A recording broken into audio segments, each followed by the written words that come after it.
and I can champion the union way of life in DC. Thank you very much, and it's an honor.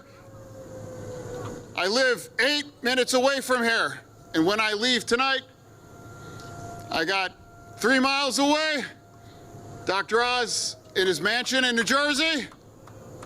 You've got a friend and you have an ally.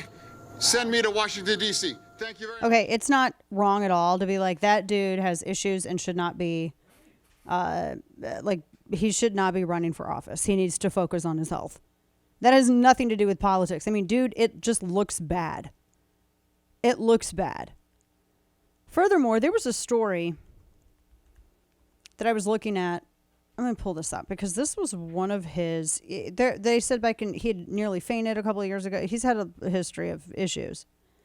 Someone was trying to explain how he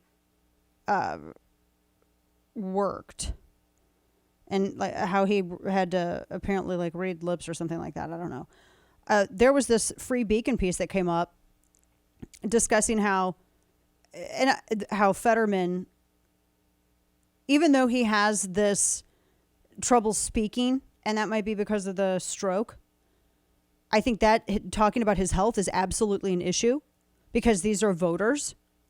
But secondly, he's got a bad reputation separately from his health issue. The fact that he's still insisting on running, even knowing that he probably, I question whether or not he can actually fulfill his duties. And I think it's selfish of people running for elected office who do not meet the criteria because of health issues to shortchange voters and not be honest about this and demand, preferential treatment because of it. He lives on preferential treatment. He was allegedly, the Free Beacon has a piece when he was mayor of Braddock, Pennsylvania. He ordered a police officer to dig up dirt on one of his rivals. He abused his authority, and in fact, he was accused by the Braddock solicitor of abusing his mayoral authority. He had ordered a cop to obtain a police report involving his challenger, Jamie Cox, to do all this oppo on him.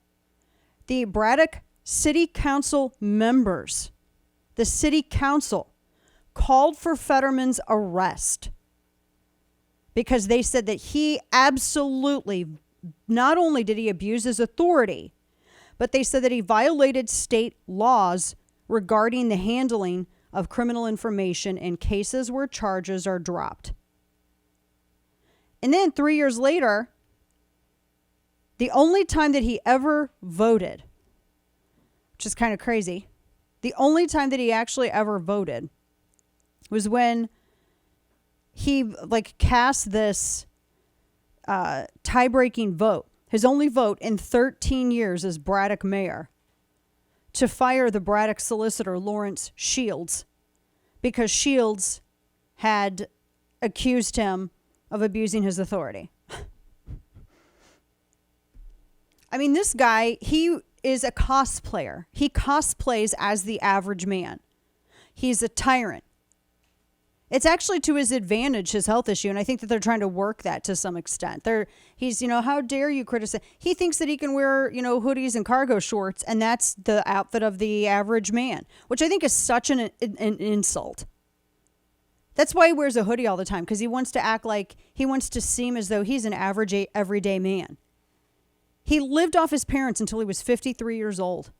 He only barely for 2 years, he worked as some agent for Chubb for 2 years, almost 2 years. That was his only job ever. He lives off everybody else. His sister purchased his really super bougie loft that he lives in, and he gave her $1 for it so he could claim that he bought it.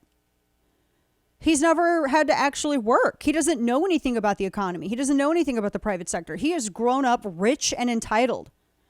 And his idea of the average everyday man, what's funny is when Superman wanted to go in disguise, he dressed up as the average everyday man.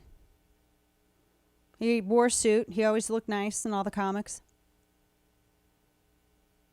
You have John Fetterman, he thinks that if he dresses sloppy and wears a hoodie and wrinkled shorts or jeans everywhere, that's all he needs to do. Oh look, I'm fitting in. I'm in disguise as the average everyday man, which is kind of an insult to average everyday guys. Just because you're not rich like Fetterman doesn't mean that you don't like to, dress up to go to church or put on a nice shirt, going out to eat with your family. Just because you're an average everyday person and not a rich entitled person like John Fetterman doesn't mean that, you don't like nice things or you don't like to look nice or maybe you don't want to wear hoodies all the time. That's what he sees as the average everyday man. I've never seen anybody so lazy and out of touch. He is one of the laziest people I've ever seen. He hasn't done anything. What is Braddock mayor? What is his big accomplishment? He acted like Levi's shooting a commercial and using some models and the town as a poverty chic backdrop somehow helped businesses. It was widely criticized, by the way. I wrote a whole thing on this. He's never done anything except for himself. I mean, never mind the fact that he heard fireworks and the first black person that he saw happened to be a jogger driving by and he ran him down and held him at gunpoint. That's John Fetterman.